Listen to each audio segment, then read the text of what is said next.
Para a nossa edificação, abramos a Escritura Sagrada no Evangelho segundo João, capítulo 6. Hoje finalizaremos o capítulo 6, fazendo a leitura dos versos 60 a 71. Evangelho segundo João, capítulo 6, versos 60 a 71. Em continuação à nossa série de mensagens. Nós saudamos mais uma vez aqueles que nos visitam, saudamos aqueles que nos acompanham, o nosso canal, a nossa série, é a nossa expectativa todo domingo que o Senhor fale conosco, que o Senhor nos oriente pela sua palavra, que o Senhor nos confronte, nos instrua, e Deus haverá de fazer isso nessa manhã, em nome de Jesus. Essa é a nossa oração. Assim diz a palavra do Senhor. Muitos dos seus discípulos, tendo ouvido tais palavras, disseram: duro é este discurso, quem o pode ouvir? Mas Jesus, sabendo por si mesmo que eles murmuravam a respeito de suas palavras, interpelou-os: isto vos escandaliza? Que será, pois, se virdes o Filho do Homem subir para o lugar onde primeiro estava? O Espírito é o que vivifica, a carne para nada aproveita. As palavras que eu vos tenho dito são Espírito e são vida. Contudo, há descrentes entre vós. Pois Jesus sabia desde o princípio quais eram os que não criam e quem o havia de trair. E prosseguiu: por causa disso é que eu vos tenho dito: ninguém pode vir a mim se pelo Pai não lhe for concedido. À vista disso, muitos dos seus discípulos o abandonaram e já não andavam com ele. Então perguntou Jesus aos 12: porventura quereis também vós outros retirar-vos? Respondeu-lhe Simão Pedro: Senhor, para quem iremos? Tu tens as palavras da vida eterna, e nós temos crido e conhecido que tu és o Santo de Deus. Replicou-lhes Jesus: não vos escolhi eu em número de 12? Contudo, um de vós é diabo. Referia-se ele a Judas, filho de Simão Iscariotes, porque era quem estava para traí-lo, sendo um dos 12. Até aqui a leitura da palavra do Senhor. Curvemos a fronte mais uma vez. Senhor, ajuda-nos, ó Pai, nesta manhã, neste dia, a ouvirmos a Tua voz e a compreendermos aquilo que haveremos de ouvir. A minha oração é que o Teu Espírito Santo traga luz à nossa mente, ao nosso entendimento, para que a Tua palavra seja entendida e acolhida em nosso coração, a Igreja do Senhor. Em nome de Cristo Jesus. Amém. Meus irmãos, sempre que alguém fala, sempre que alguém discursa, espera ser ouvido. Isso é comum para todos nós. Mas nem sempre isso acontece. Pense, qual discurso atrai mais?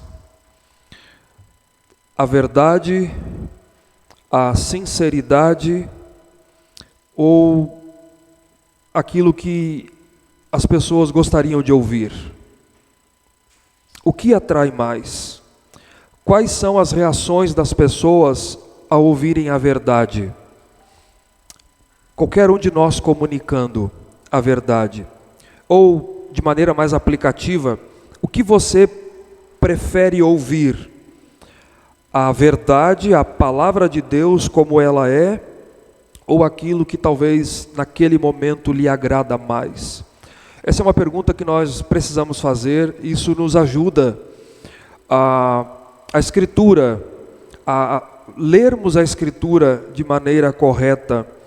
Isso revela as motivações do nosso coração também, pelas quais seguimos ao Senhor. Mas a verdade é que você olha para o mundo e você vê que a grande maioria não deseja seguir a Cristo. É indigesto. E é isso que essa realidade ela é muito bem observada aqui na reação dos discípulos ao ouvirem o sermão de Jesus. Você lembra que no capítulo 6 deste evangelho, você vê que ele é muito longo, todavia ele é muito rico também. Nele nós vimos 2 sinais realizados por Jesus, multiplicação de pães e peixes, e Jesus caminha sobre as águas. Após os sinais, Jesus já em Cafarnaum profere um discurso, um sermão àquela multidão que o seguia, dos versos 22 a 40. Esse primeiro discurso à multidão, Jesus se revela como o pão da vida. Ele é o pão da vida, que dá vida ao mundo. Esse discurso provoca uma murmuração entre os judeus, no verso 41. Então, em resposta à murmuração, Jesus profere um segundo sermão, um segundo discurso dirigido a esses judeus, dentre a multidão que murmuravam dele. E Jesus reafirma que ele é o verdadeiro pão que desceu do céu, superior àquele pão do deserto, que caiu no deserto, que os pais deles haviam comido, porque aquele pão eles comeram e morreram. Mas aí Jesus finaliza no verso 51 dizendo: se alguém dele comer, viverá eternamente. E Jesus diz: e o pão que eu darei pela vida do mundo é a minha carne. Declaração que provocou uma disputa entre os judeus no verso 52, que revela o estado natural em que eles se encontravam, de cegueira e de morte. Então Jesus profere, no segundo discurso ainda, Jesus responde ao questionamento deles, afirmando a necessidade do ser humano crer nele, se apropriar do seu sacrifício, ou seja, comer a sua carne e beber o seu sangue. Porque quem não comer a sua carne e não beber o seu sangue, não tem vida em si mesmo. Mas aquele que beber a sua carne e o seu sangue tem a vida eterna e estará unido eternamente a ele. Assim que Jesus encerra esse sermão, esse discurso na sinagoga de Cafarnaum, verso 59 nos diz isso. O que temos diante de nós aqui é uma narrativa da reação, da resposta dos discípulos a este longo discurso de Jesus. É isso que nós temos aqui. Então, se você quiser pintar um quadro, é esse aqui. Imagine o quadro. Após 2 milagres, você tem o sermão que o autor João aqui divide os que ouviram o sermão de Jesus entre Jesus falando à multidão, aos judeus que o questionavam entre a multidão e agora aos discípulos, dos versos 60 a 71 que reagem ao seu sermão. E entre os discípulos, João faz uma distinção aqui, você vai perceber, entre o grupo maior dos discípulos, dos versos 60 a 66, ou seja, aquele grupo de forma mais geral que já estava andando atrás de Jesus, ouvindo as palavras de Jesus, caminhando, ouvindo seus sermões, vendo seus sinais, e o grupo mais íntimo, os 12, do verso 67 a 71. Ele faz essa distinção e nós veremos o porquê aqui. Então vejamos, queridos, como os discípulos reagem ao discurso de Cristo e a resposta de Jesus a eles, e acompanhem, até as crianças também podem anotar isso, esse é o tema do nosso sermão, os discípulos reagem ao discurso de Cristo. A pergunta é, como os discípulos reagem ao discurso de Cristo? De 4 maneiras diferentes aqui, você percebe. A primeira delas é dos versos 60 a 65, os discípulos reagem ao discurso de Cristo com rejeição. Eles reagem ao discurso de Cristo com rejeição. Dos versos 60 a 63, Jesus expõe essa rejeição, João expõe a rejeição, e o verso 64 e 65 ele nos dá a razão da rejeição. Vejam como é que ele expõe essa reação com rejeição. Verso 60. Muitos dos seus discípulos, tendo ouvido tais palavras, disseram: duro é esse discurso, quem o pode ouvir? A palavra discípulos, ela é utilizada de diversas maneiras no Novo Testamento. É o contexto quem define isso. Esses discípulos aqui eram aqueles, como eu disse, que estavam entre a multidão, de forma mais geral, era um grupo de seguidores que seguia Jesus, começava a andar após Jesus. O verso 66 nos diz isso. Depois eles já não andavam mais com ele, eram aqueles que andavam com Cristo. A reação dos judeus já nos foi apresentada. Movidos pela descrença, pela cegueira espiritual, murmuravam, desprezavam o Senhor, disputavam entre si aquilo que Jesus dizia. E esses discípulos aqui, essa multidão, ao Jesus encerrar o discurso na sinagoga, a reação deles é de insatisfação. É uma reação de rejeição e murmúrio. Eles acham o seu sermão demasiadamente duro, difícil, essa é a palavra, duro, difícil.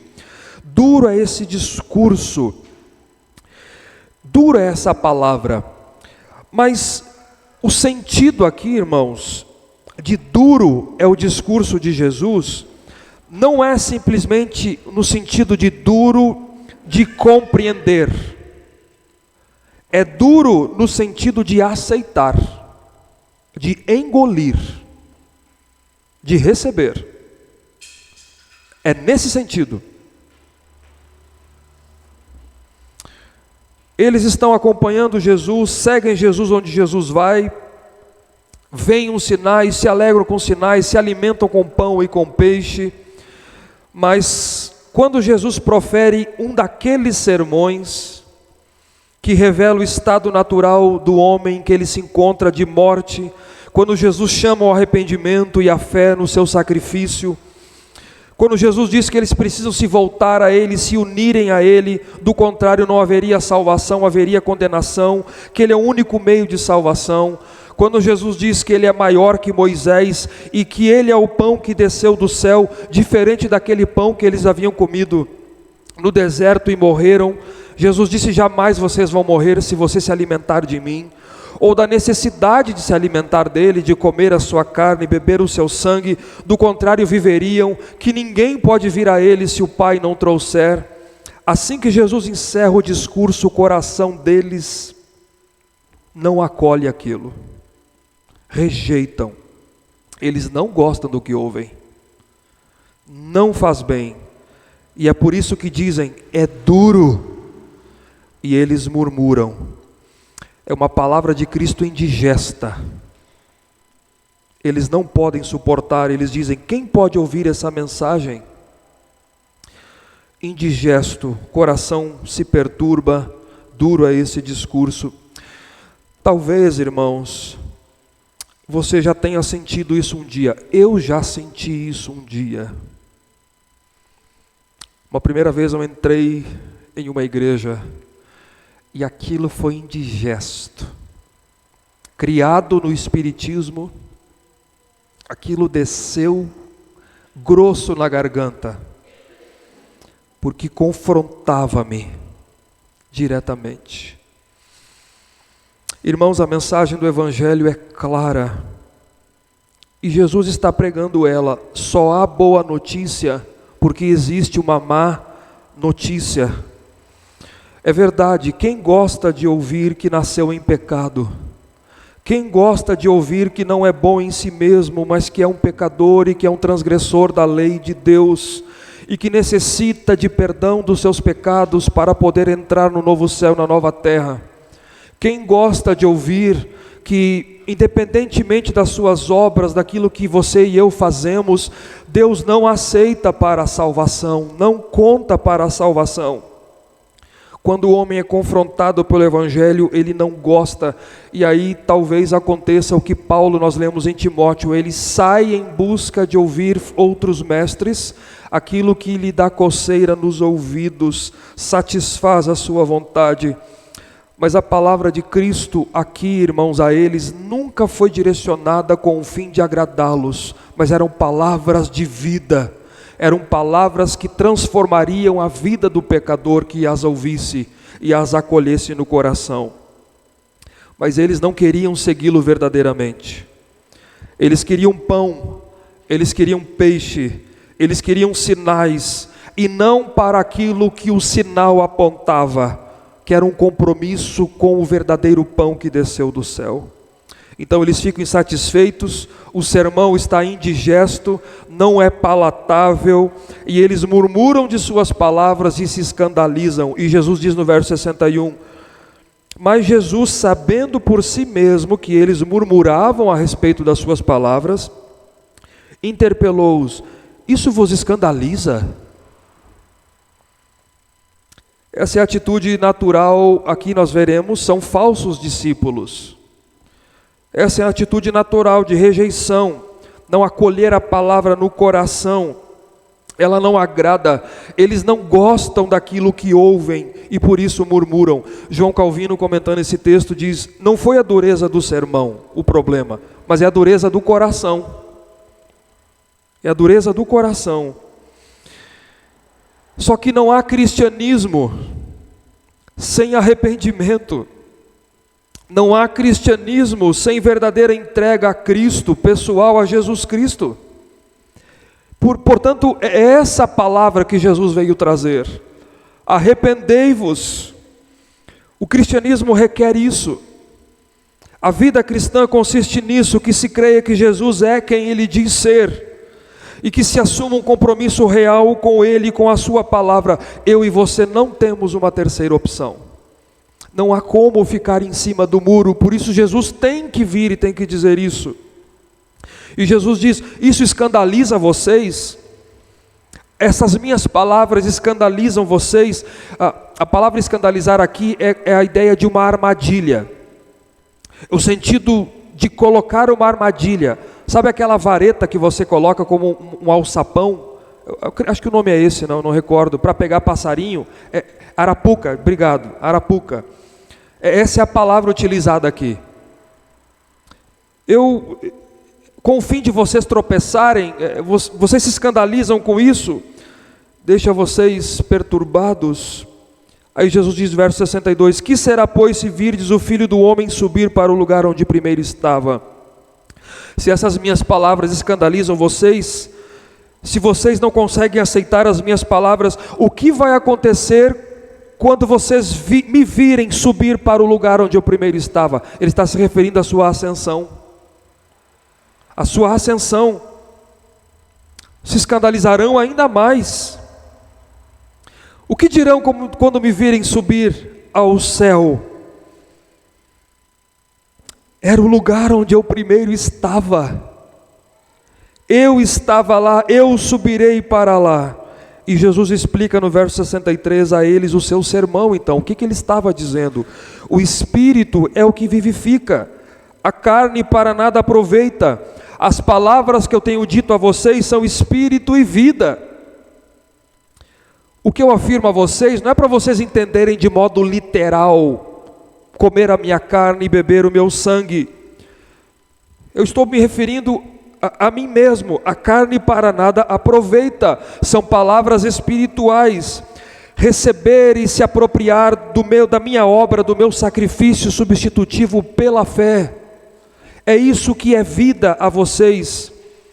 A minha pessoa, o meu espírito, no ato de oferecer o meu corpo para ser partido e o meu sangue para ser vertido no altar da cruz do Calvário, é isso que dá vida eterna, é isso que vivifica. As palavras que eu tenho dito são espírito e vida.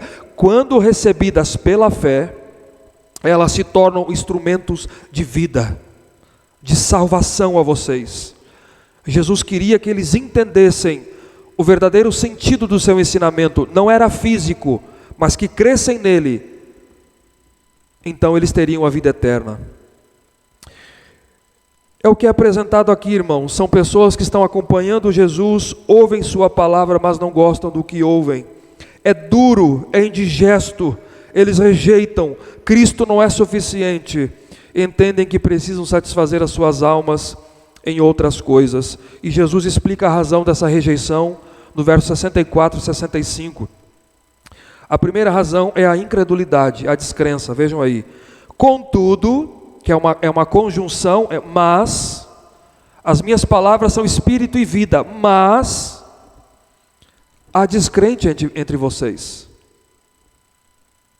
Jesus sabia desde o princípio quem eram os que criam, os que não criam e quem o haveria de trair. Há incredulidade entre vocês, essa é a razão. Por isso que é indigesto, não passa na garganta, são duras de aceitar as minhas palavras, é duro de passar.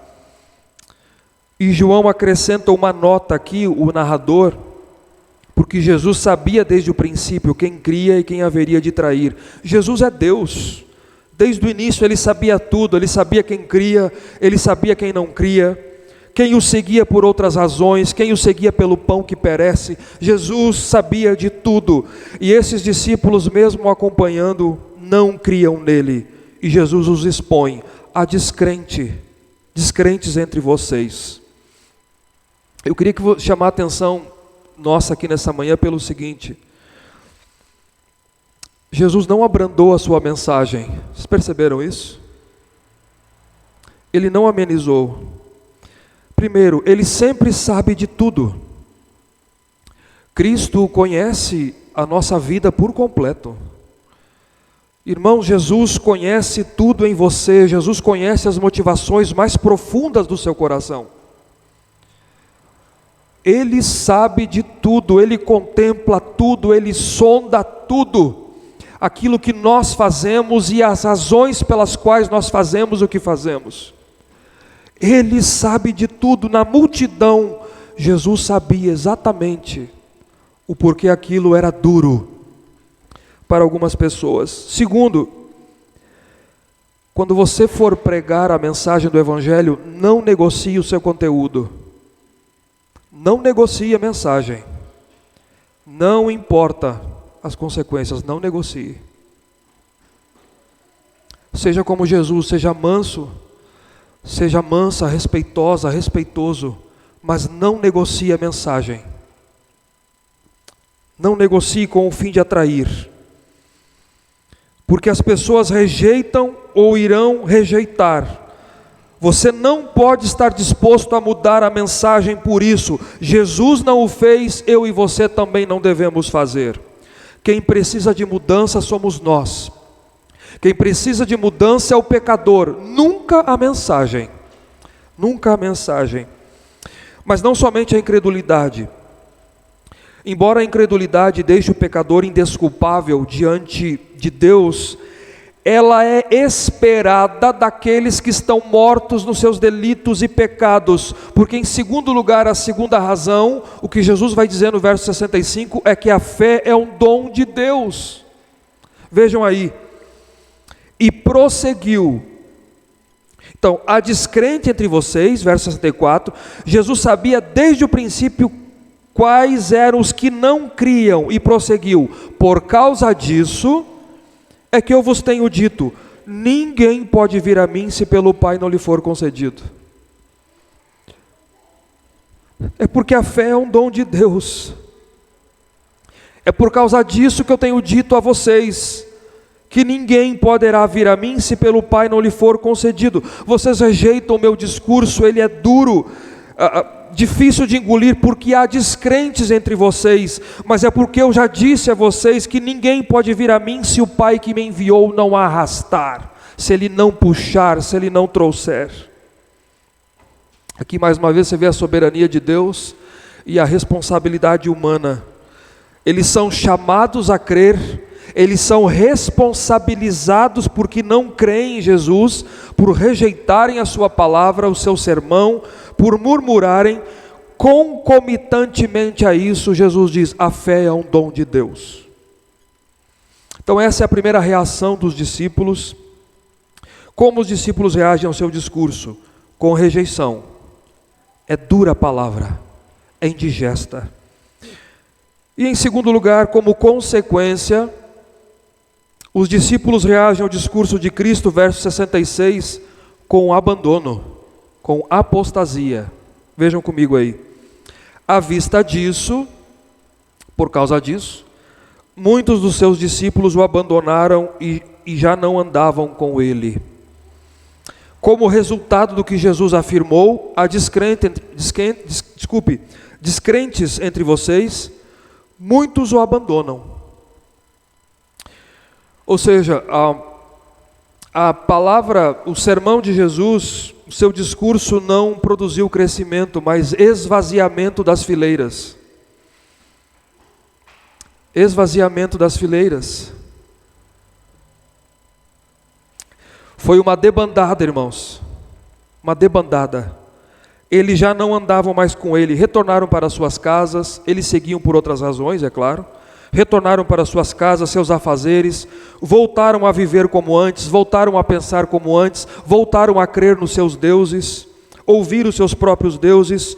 Muitos daqueles discípulos que estavam próximos a ele, caminhavam mais frequente com ele, o deixaram de seguir por conta do seu ensinamento e o abandonaram. Eu quero que você imagine a cena na sua mente, aquela debandada de Cafarnaum da sinagoga, virando as costas e indo embora. Não, isso aqui não. Duro demais. Ficou claro porque eles o buscavam. Não era por quem ele era, ou pela verdade que ele falava acerca dele. Verdadeiramente não eram seus discípulos. E eu queria lhe consolar nessa manhã com uma palavra.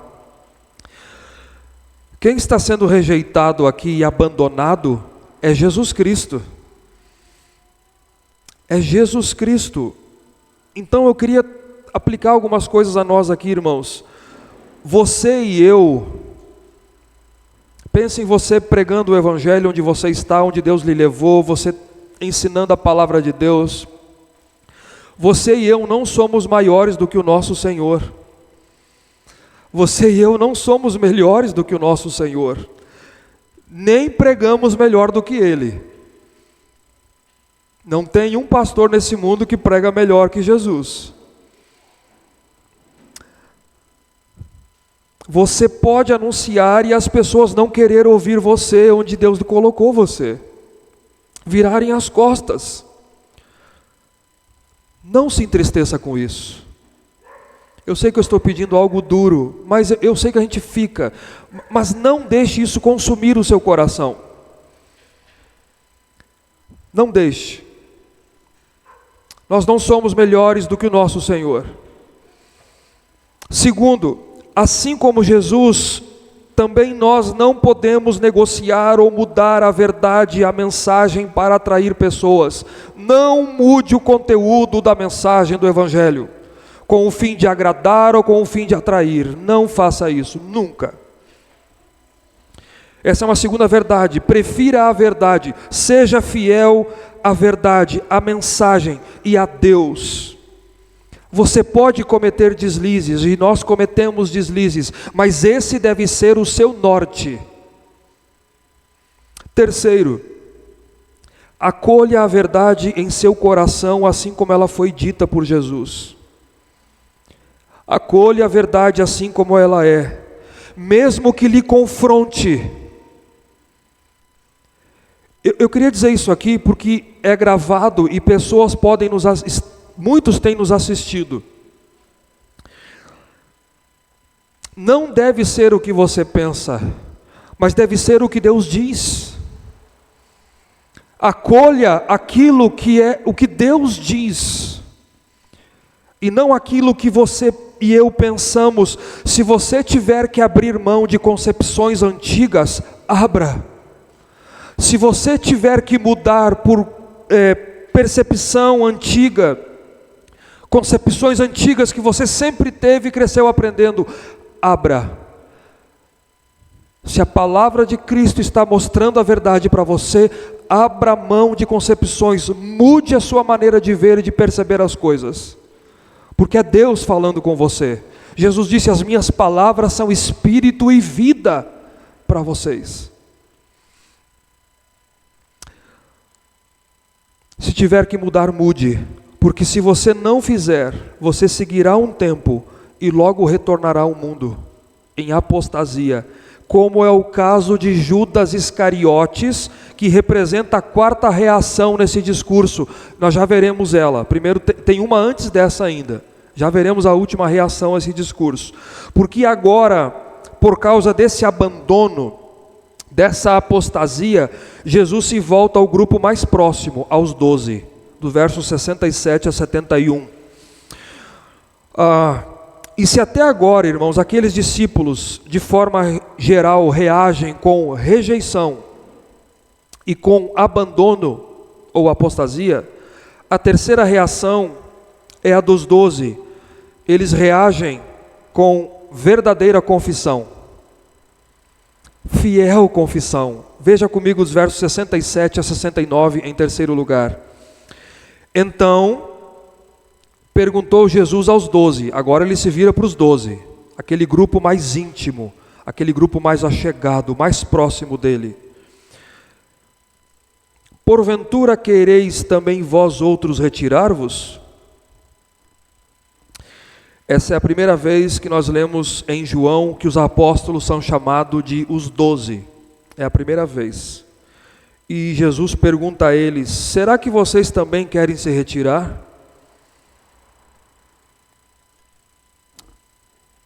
Percebam que Jesus não afrouxa, né? Ao ver muitos abandonando a Ele, mas Ele aperta os seus discípulos mais chegados e os prova. Quereis também vós retirar-vos? É claro que o sentido da pergunta, ele espera uma resposta negativa. Ele espera uma resposta negativa. Mas essa pergunta de Jesus é interessante. Eu meditando, estudando o texto nessa semana, eu comecei a pensar em mim mesmo e também pensando na igreja de maneira mais geral, de maneira mais ampla, a igreja do Senhor, espalhada pelos 4 cantos do mundo.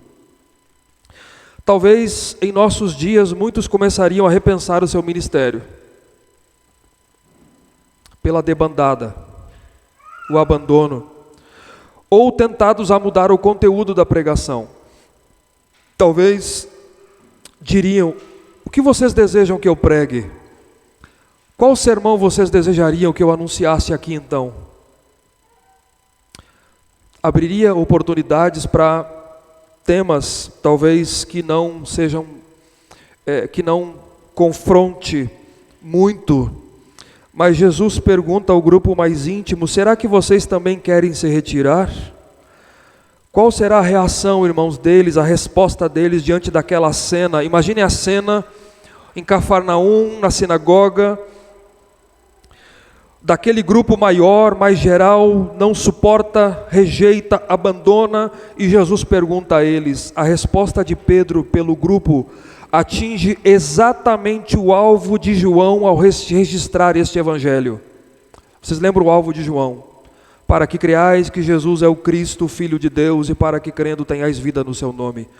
Qual é a resposta de Pedro? Verso 68, respondeu-lhe Simão Pedro: Senhor, para quem iremos? Tu tens as palavras da vida eterna. Que resposta bendita, que resposta gloriosa, verdadeira confissão, fiel confissão, é o que Jesus vem afirmando até agora. Jesus disse isso no verso 63, as palavras que eu vos tenho dito são espírito e vida.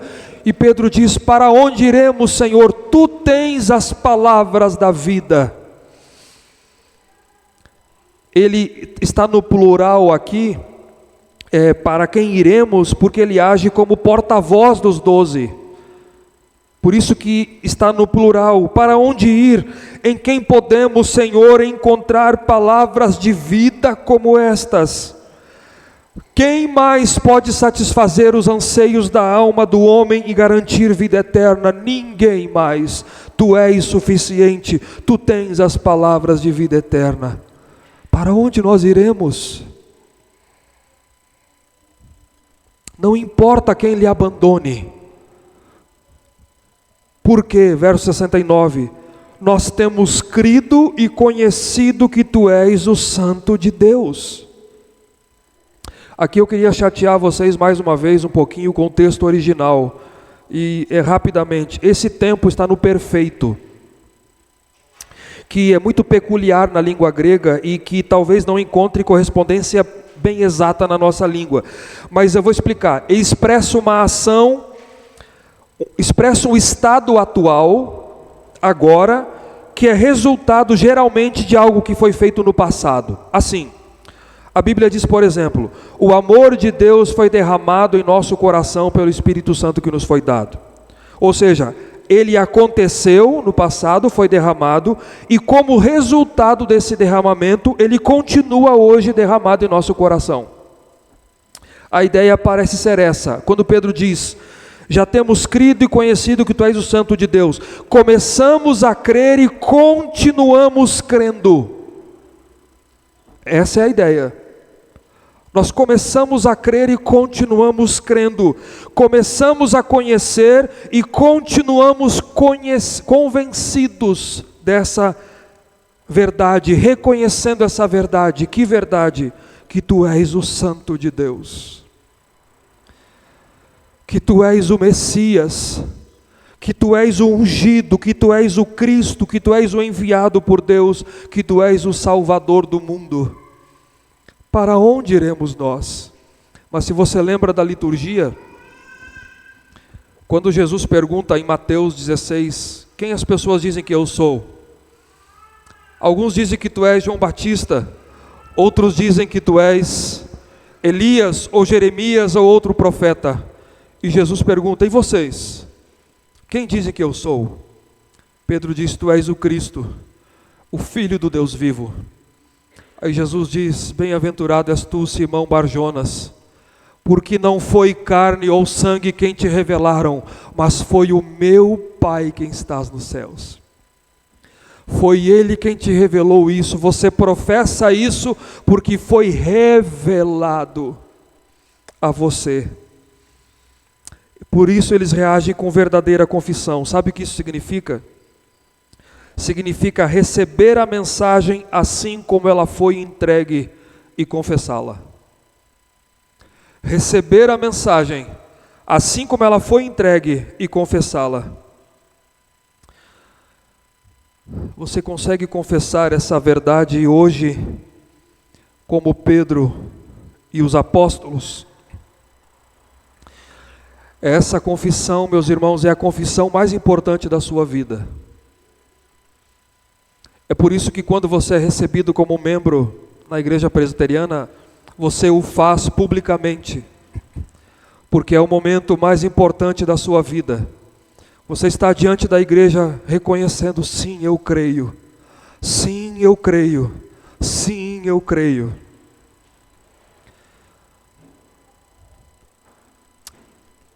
Por isso, em segundo lugar, você deve anunciá-la também, porque é pela pregação dessa verdade que pessoas vêm a essa confissão. A fé vem por ouvir a palavra de Deus, por isso somos chamados a pregar. Pregue onde você está. Eu tenho certeza que todos diriam aqui: eu gostaria de ver mais pessoas professando publicamente a sua fé aqui na nossa igreja. Muito bem, Deus lhe chama para pregar a elas então. É o meio de Deus de salvar o pecador dos seus pecados, a pregação desse evangelho que Cristo está anunciando. E eu queria reforçar mais uma terceira verdade aqui. A fidelidade de uma igreja é vista na fiel recepção e pregação da verdade, e não no número dos seus membros. Eu repito, a fidelidade de uma igreja é vista na fiel recepção e pregação da verdade, não no número de membros. Números são importantes, sem dúvida, e nós oramos e buscamos a Deus por isso, porque é Deus quem age, e é Deus quem dá o crescimento. Por isso Jesus não muda a mensagem, verso 65, ninguém poderá vir a mim se pelo Pai não lhe for concedido. É por isso que ele não muda a mensagem. Pregue o Evangelho. Ainda assim a salvação é obra de Deus, porque mesmo entre os 12, um é dissimulado.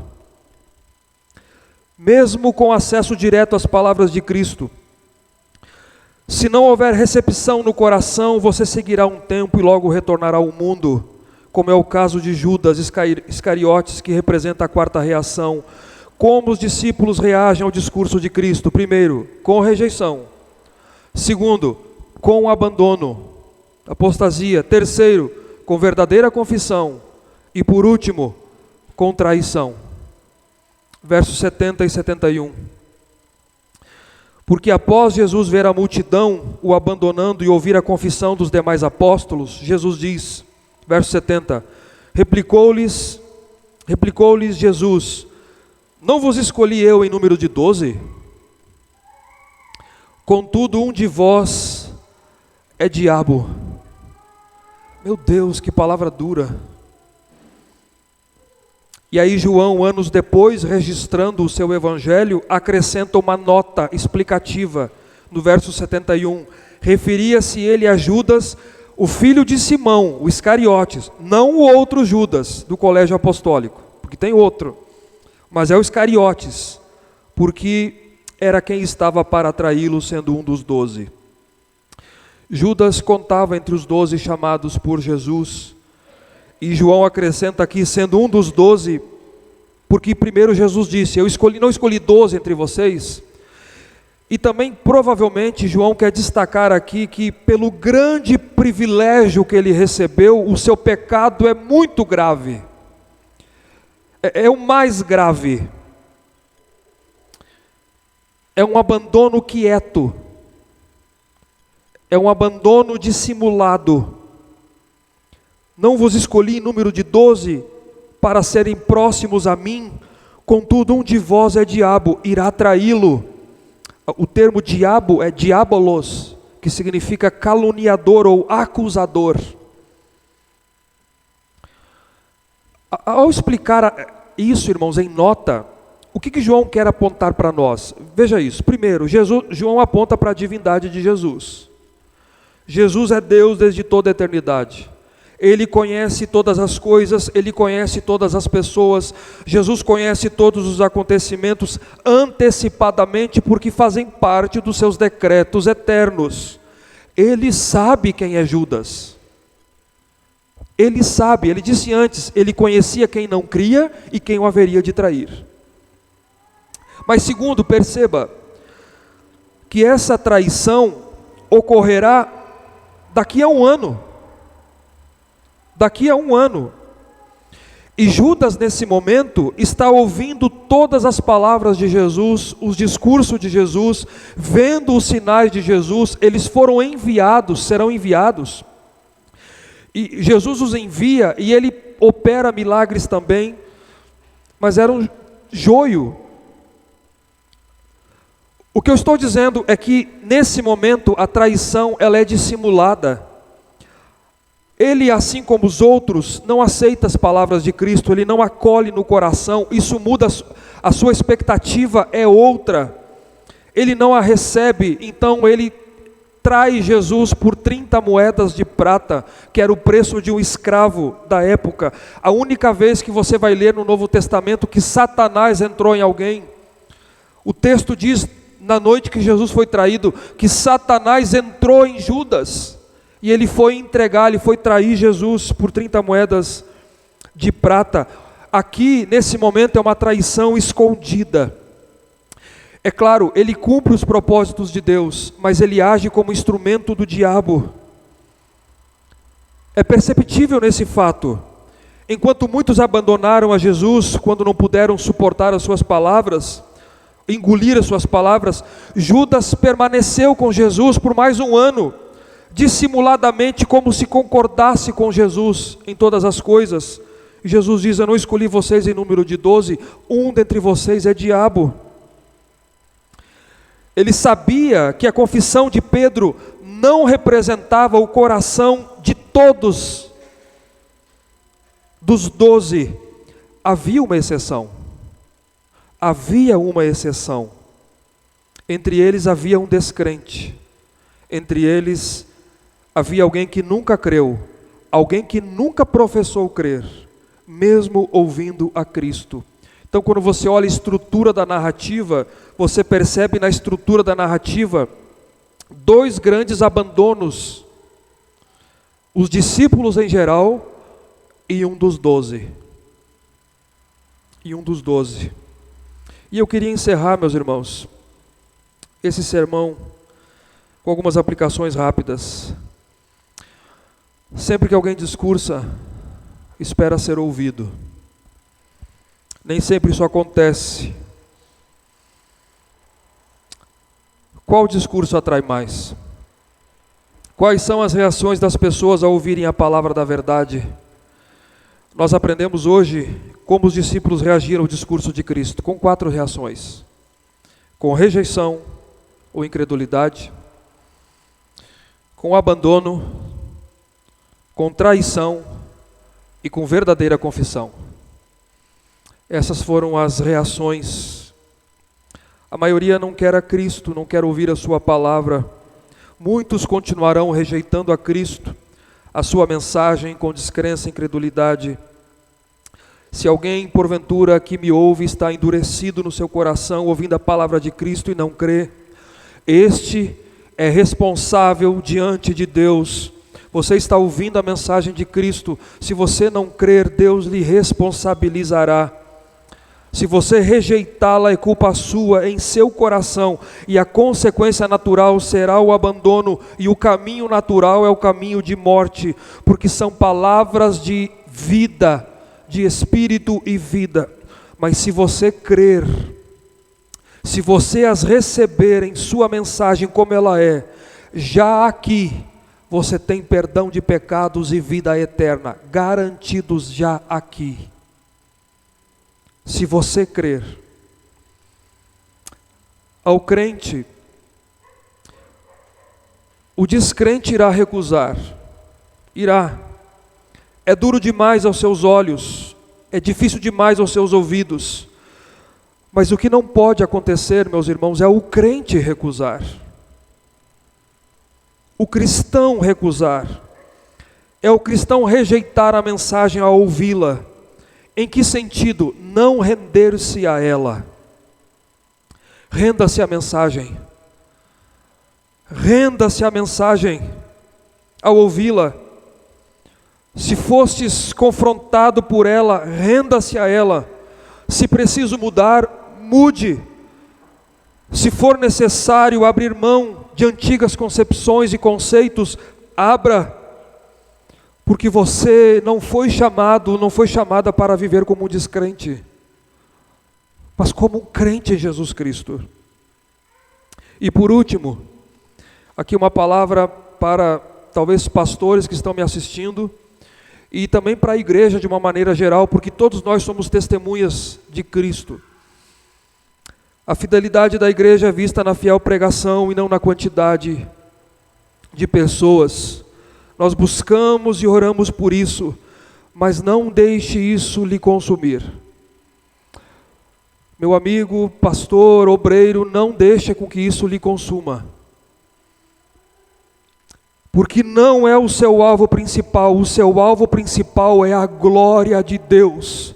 É glorificar a Deus e se alegrar nele para sempre e ser fiel à palavra de Deus. Seja fiel a Deus, seja fiel à sua palavra. Então, igreja, líderes, irmãos, não negocie. Não tente tornar a sua mensagem ao seu amigo, à sua amiga, ao seu colega mais palatável, para tentá-lo atrair à igreja. Não tenha medo de tocar em assuntos que são necessários à vida da igreja, a manutenção da igreja. Não tenha medo. Não negocie. Seja amoroso, querida irmã, seja amorosa, meu irmão, com sabedoria, com respeito às pessoas. Trate as pessoas com respeito. Aquilo que as pessoas entendem. Seja como Jesus, amoroso, respeitoso, sábio, mas também seja como Ele, como nosso exemplo. Pregue a palavra. Ele foi rejeitado, foi abandonado por muitos, traído, mas ele sabia que as suas palavras eram espírito e vida. Diante da rejeição, confie no agir de Deus. O Evangelho é o poder de Deus para a salvação de todo aquele que crê. Essa é a palavra da cruz. Reações humanas, a palavra divina. Que a sua reação seja a verdadeira confissão. A verdadeira confissão: Senhor, para quem iremos? Tu tens as palavras da vida eterna, e nós temos crido e conhecido que Tu és o Santo de Deus. Que Deus abençoe a sua vida. Fiquemos de pé.